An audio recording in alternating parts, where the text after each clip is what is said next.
Look at your bedroom. The lock on the door, the roof shielding you from the sky, the weight of the duvet pinning you into comfort. It's perfect, it's silent, it's yours. Now imagine doing this without any of it.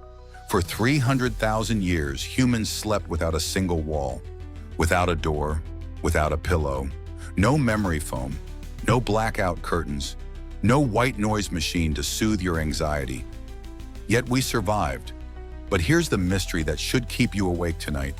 If you were dropped into the wild exactly as you are, without your phone, your locked door, or your soft bed, how long would you actually last? How did humans survive the night? Night falls over the African savanna 100,000 years ago. The sun doesn't set, it vanishes, and the orange glow of dusk is replaced by a suffocating, absolute blackness. You aren't going to bed. You are entering a state of high-alert hypervigilance. The air is alive. The clicking of insects, the rustle of dry grass, the distant guttural chuff of a leopard patrolling the perimeter. Your skin is cold and the ground beneath you is hard, uneven, and damp. You are not a predator. In the dark, you are the prey. You don't have sharp claws or night vision. You have only your ears, your wits, and the fragile, shivering bodies of the people next to you. Every rustle in the brush sounds like a threat. Every shadow looks like a jaw. You aren't resting, you are waiting. So, where did they actually sleep? We used to imagine our ancestors just curled up in the dirt like stray dogs. But archaeology tells a different, far more intelligent story. They weren't just sleeping, they were engineering their survival. Archaeologists digging into the Sibadu cave in South Africa found something strange buried deep within the floor.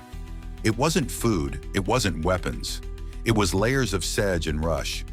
Plants harvested from nearby rivers, piled into thick, intentional mats. But here is the reveal. Researchers discovered that our ancestors weren't just sleeping on leaves. They were engineering them. They deliberately lined their sleeping mats with specific medicinal, toxic plants. Plants that acted as a chemical pesticide, poisoning the ticks, fleas, and insects that would have otherwise infested them while they slept. They turned their beds into a pharmacy to stay alive. Think about that. Your ancestors were doing chemistry experiments in the dark just to get through the night without being eaten alive by parasites. But even with the bugs gone, the darkness remained. We assume our ancestors slept like we do, alone, in our own space. But that's a modern luxury. Ancient humans made one strange decision every night. They willingly gave up their privacy. Every single person in the group curled together in a tangled, shivering mass. Why sacrifice your space? Why expose yourself to the movements of others? Because they realized something that changed our species forever. The campfire wasn't the biggest invention of the night. The person sleeping beside you was. Think about your bed tonight. You have all the space you want. You are an island. To an ancient human, being an island was a death sentence. When you sleep alone in the wild, you are a single alarm system. When you sleep in a group, you are a multi-sensory network. One person hears a snap. The whole group wakes. One person shivers. The group huddles tighter. You are never truly alone in the dark. You are part of a larger organism. But then, we took a step further. We mastered fire. Imagine it.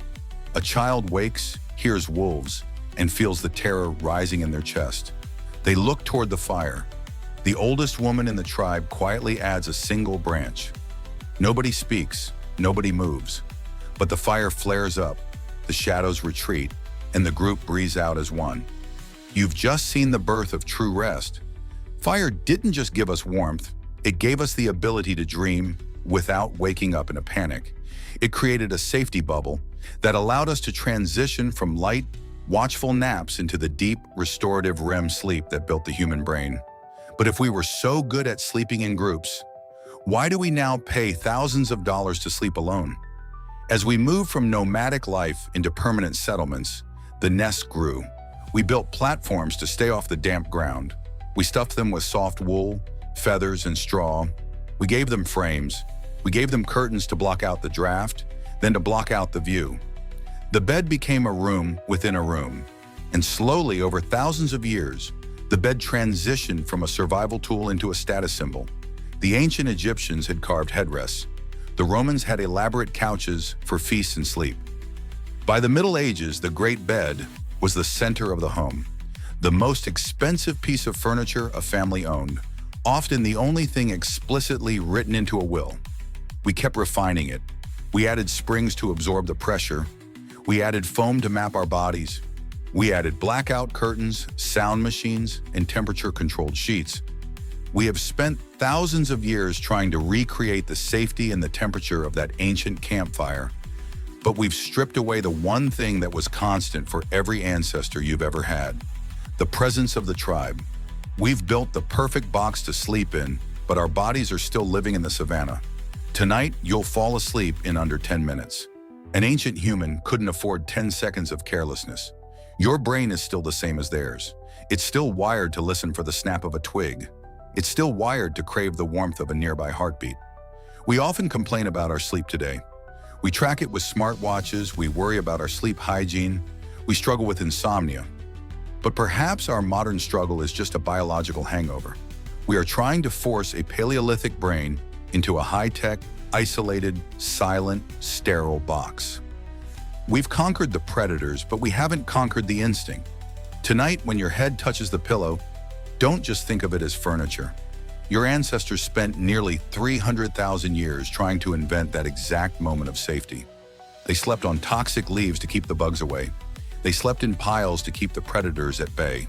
They fed the fire to keep the shadows at bay. Every time you lock your bedroom door, you are finishing a story that began in the dark of an African cave. Your bed isn't where the story ends. It's where one of humanity's longest survival stories finally succeeded. But never forget, the past is still living inside the present. Even now, your body is still waiting for the fire to be stoked, and you are still a part of that ancient tribe, searching for a place to be safe. Tonight, you get to be safe. But tomorrow, remember that your brain is still protecting you, the same way it protected them 100,000 years ago.